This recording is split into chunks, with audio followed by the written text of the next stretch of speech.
Hello. Welcome back, everyone, to our shared home at Donghua family. At the end of episode 105, while the cups of celebration were still half full, while false smiles still graced their lips, a ghost from the underworld returned. Amidst the boisterous feast, a marrow-freezing killing intent suddenly descended, silencing every sound. Wang Lin, his eyes like an abyss filled with hatred and 1,000 years of ice, walked like the grim reaper among mortals. He slammed the restriction flag into the ground, and the resulting boom shook not only the earth, but the very soul of every person present. Carrying a heaven-scorching killing intent, Wang Lin advanced. Each of his steps was a hammer blow striking directly upon the wildly beating heart of Zhao Xingsha. Next is you. His voice, devoid of warmth, was like the verdict of death itself. Fear, like an icy hand, clutched his heart. Zhao Xingsha trembled and stammered, his face ashen white, the wine cup in his hand falling and shattering, much like his courage. Seventh, you took Second's life. Where are the law enforcement elders? Seize him for me. Today, anyone who blocks my path is my enemy.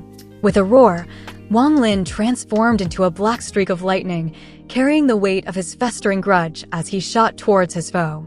Bai Wei and the fourth senior sister merely watched in silence, perhaps understanding in their hearts that this was a blood debt no one else could interfere with. Cornered, Zhao Xingsha frantically unleashed his immortal arts as a final shield for his life. Wang Lin responded with a wave of his hand, opening the restriction flag and releasing tens of thousands of vengeful souls screaming for that blood debt.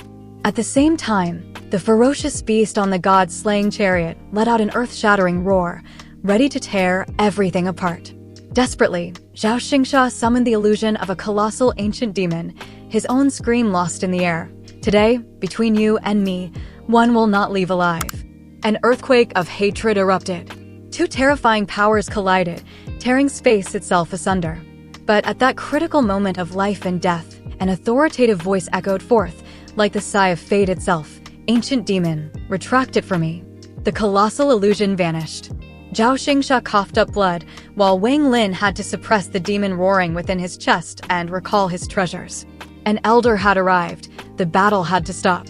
After a few words of admonishment, he dragged Zhao Xingsha away, leaving Wang Lin to face a terrifying silence. The battle was interrupted, but the grudge remained, smoldering in his heart like a hellfire, merely waiting for the day it would erupt and burn everything to the ground. During the awkward feast that followed, the fourth senior sister gave Wang Lin a jade slip, a belated apology. He accepted it in silence, without a word of thanks, for he knew his lonely path required more than just words. That night, within the Purple Forest Pavilion, Wang Lin did not sleep. He immersed himself in the mystical characters of the Jade Slip. This was not just learning a technique, it was a silent metamorphosis. Each hand seal he formed, each successful teleportation, was another step closer to the absolute power, the only thing that could protect what he held dear. Then came the day of Tianyunzi's sermon. Thousands of disciples listened with reverence, but Wang Lin was an outsider. While they sought the path of immortality, he had his own Tao, the Tao of revenge.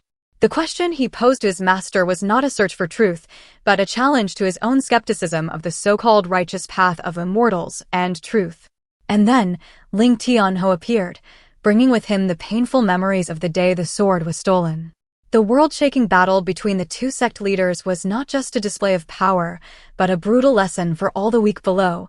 In this world, only the strong have the right to decide. They, like ants before the wrath of the heavens, could only tremble and watch in awe. The contest ended.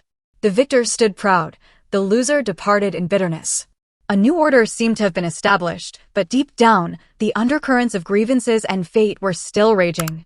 How far will the flames of hatred in Wang Lin's heart burn? What must he sacrifice on this path of cultivation, paved with blood and tears? Journey with us at Donghua family to follow his every step. Goodbye and see you again.